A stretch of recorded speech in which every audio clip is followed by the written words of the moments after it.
दुनिया कहेगी तुम किसी काबिल नहीं हो, तो बस मुस्कुराकर कहना वक्त बताएगा, और फिर उस वक्त को लेकर आना अपनी मेहनत से। Welcome to subscribers of target 100 mathematics. हाँ जी, 10th क्लास, ले आइए नोटबुक और पेन। मेरे साथ प्री बोर्ड स्टैंडर्ड मैथ्स का सेक्शन डी करने के लिए 5 मार्क्स के क्वेश्चंस हैं इसमें। Question number 32।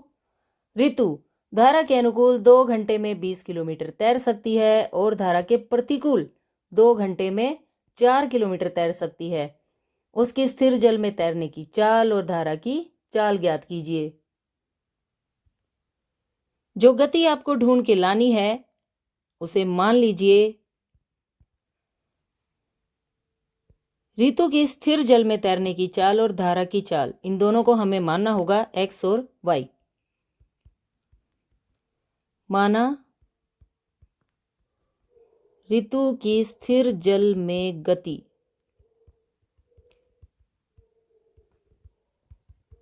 x kilometre per hour और धारा की चाल को हम मान लेते हैं y kilometre per hour. Okay,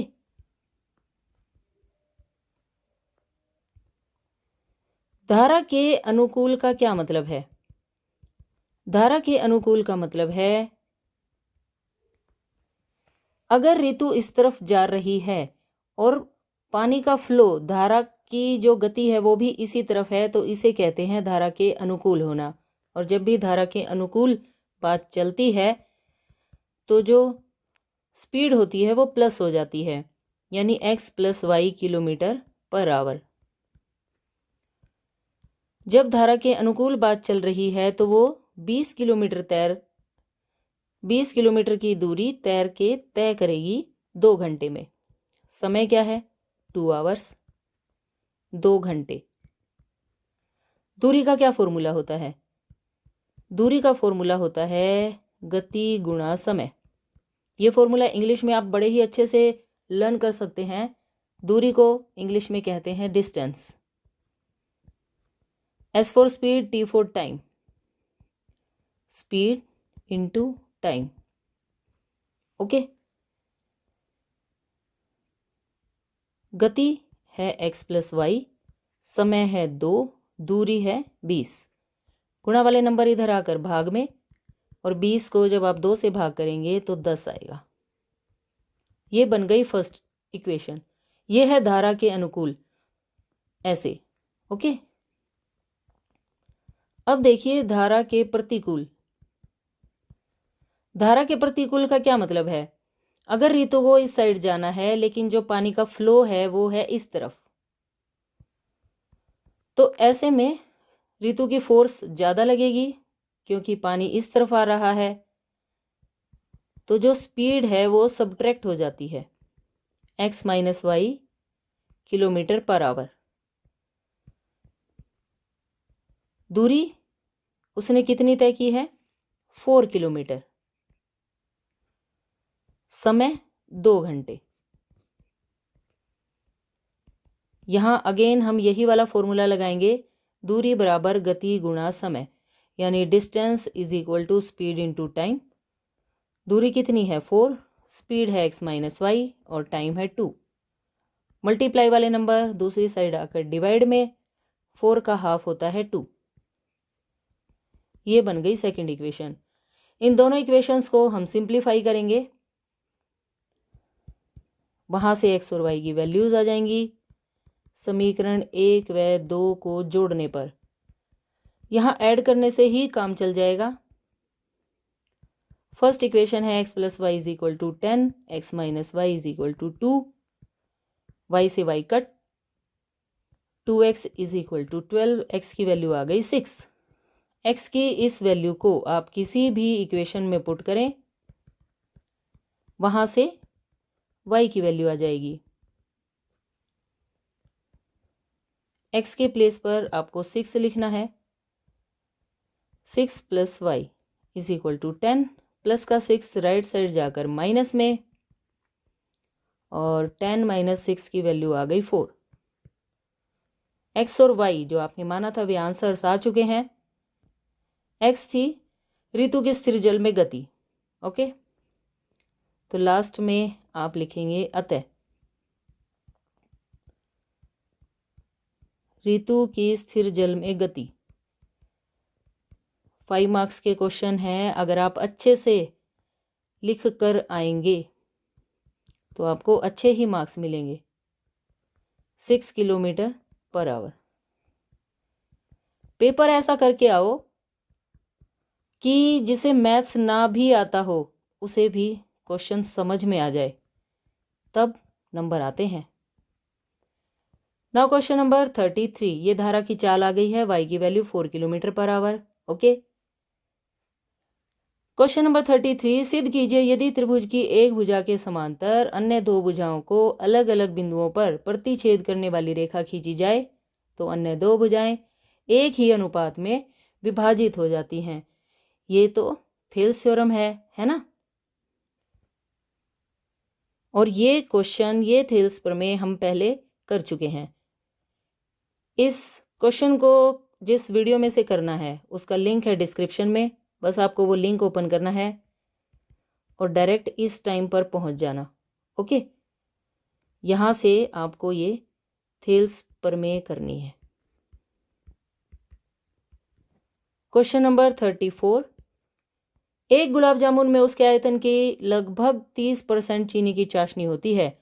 45 गुलाब जामुनों में कितनी चाशनी होगी यदि प्रत्येक गुलाब जामुन एक बेलन के आकार का है, दोनों सिरे अर्धगोलाकार हैं, लंबाई और व्यास दे रखा है।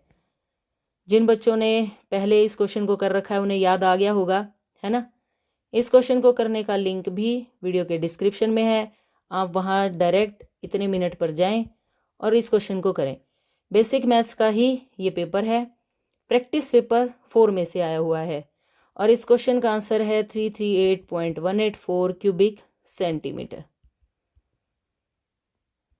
ओके, नाउ इस क्वेश्चन की चॉइस में हमारे पास ये दूसरा क्वेश्चन है। एक ठोस बेलन है, ऊंचाई और व्यास दे रखा है और उसमें से समान ऊंचाई और समान व्यास की एक शंक्वाकार खोल काट लिया जाता है। बाकी जो ठोस बच गया उसका निकटतम स्क्वायर सेंटीमीटर तक कुल सतह का क्षेत्रफल ज्ञात कीजिए। ये क्वेश्चन भी पहले आया हुआ है, लिंक वीडियो के डिस्क्रिप्शन में। डायरेक्ट आप वीडियो ऑन करें और इतने मिनट पर देखें। ओके, इस क्वेश्चन का आंसर मिलेगा आपको 17.6 स्क्वायर सेंटीमीटर, या फिर आप ऐसे कह सकते हैं 18 स्क्वायर सेंटीमीटर, लगभग अप्रोक्सीमेटली। ओके, बस टाइम का ध्यान रखें, वीडियो को डायरेक्ट ओपन करें, आपका भी टाइम बच जाएगा और वहां से ये क्वेश्चन आपको करना है। Now question number 35। निम्नलिखित आंकड़ों का माध्यक 525 है। एक्स और वाई की वैल्यू ढूंढनी है, कुल बारंबारता है 100।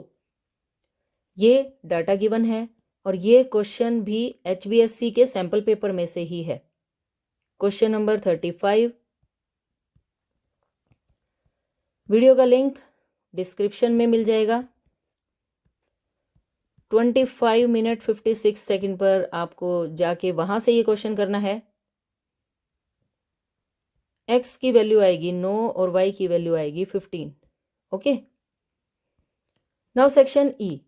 Each question carries 4 marks. ये केस स्टडी बेस्ड क्वेश्चंस आ चुके हैं। Question number 36।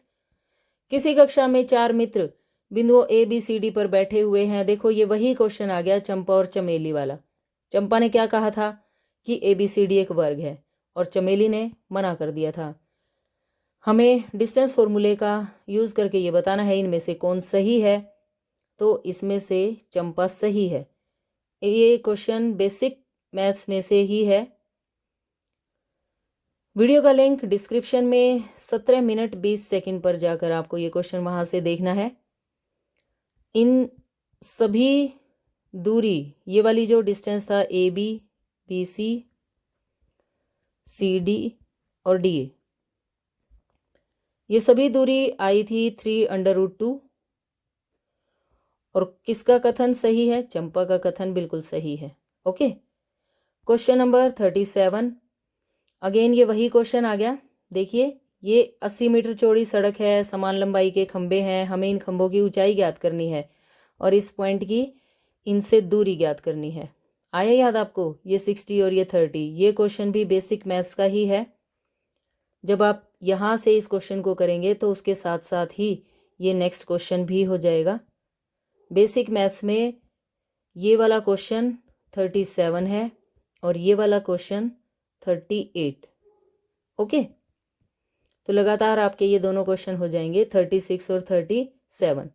यहाँ पर खंभों की ऊंचाई आई थी 20√3 मीटर और जो पॉइंट है इसका जो डिस्टेंस है ये आंसर है 20 मीटर और 60 मीटर।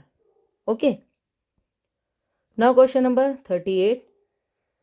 भारत के अंदर कम लागत में अच्छी क्वालिटी की चीज़ें बन जाती हैं क्योंकि यहाँ टेक्नोलॉजी और इंजीनियरिंग की जो कैपेबिलिटीज़ हैं वो बिल्कुल अच्छी हैं।